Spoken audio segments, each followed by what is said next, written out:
বিশেষ করে দৃষ্টি আকর্ষণ করে বলছি আমাদের মহল্লার যারা প্রবাসী আছেন তাদেরকে এই টিউবওয়েলটা পাল্টিয়ে নতুন একটি আর্সেনিক মুক্ত টিউবওয়েল বসানোর জন্য।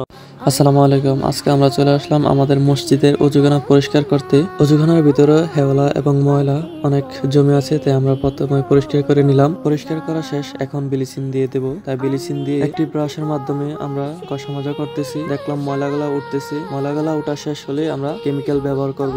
কেমিক্যাল অনেক পাওয়ারফুল, যেখানে ময়লা জমে আছে বেশি সেখানে দিলে উঠে যায়, কোনো সমস্যা নাই। তা আমরা কেমিক্যালটা ব্যবহার করতেছি, আপনারা চাইলে ব্যবহার করবেন। কেমিক্যাল কিন্তু অনেক পাওয়ারফুল। আমরা সাবধানতার সাথে ব্যবহার করতেছি, আপনারা সাবধানতার সাথে ব্যবহার করবেন, কারণ এটা এসি পুড়ে যেতে পারে। কেমিক্যাল ব্যবহার করা 10 মিনিট পর আপনারা ঘষা মাজা করবেন। কেমিক্যালের গ্যাস নাক দিয়ে যেতে পারে, তাই সাবধানতার সাথে ব্যবহার করবেন অথবা মাস্ক ব্যবহার করবেন। আমরা কেমিক্যাল দেওয়ার পর 10 থেকে 15 মিনিট পর ঘষা মাজা করতেছি। আমাদের ঘষা মাজা শেষ, তাই আমরা পানি দিয়ে ভালোভাবে পরিষ্কার করে নিচ্ছি। ময়লা হওয়ার একটাই কারণ আমাদের মসজিদের টিউবওয়েলে অনেক আয়রন, যার কারণে সবসময় শ্যাওলা হয়ে ময়লা জমে থাকে। বিশেষ করে দৃষ্টি আকর্ষণ করে বলছি আমাদের মহল্লার যারা প্রবাসী আছেন তাদেরকে, আমাদের বর্তমানে টিউবওয়েলে অনেক আয়রন আছে, যার কারণে মুসল্লিদের অজু হুজুরের গোসল করতে সমস্যা হচ্ছে। এবং আরেকটি সমস্যা আছে, সেটি হচ্ছে হুজুরের খাবার পানি নিয়ে। বর্তমানে হুজুরের খাবার পানি বিভিন্ন বাড়ি থেকে আনতে হয়, এটাও একটা সমস্যা। তাই আমরা চাচ্ছিলাম এই টিউবওয়েলটা পাল্টিয়ে নতুন একটি আর্সেনিক মুক্ত টিউবওয়েল বসানোর জন্য। আমাদের আর্সেনিক মুক্ত টিউবওয়েল বসানোর জন্য প্রায়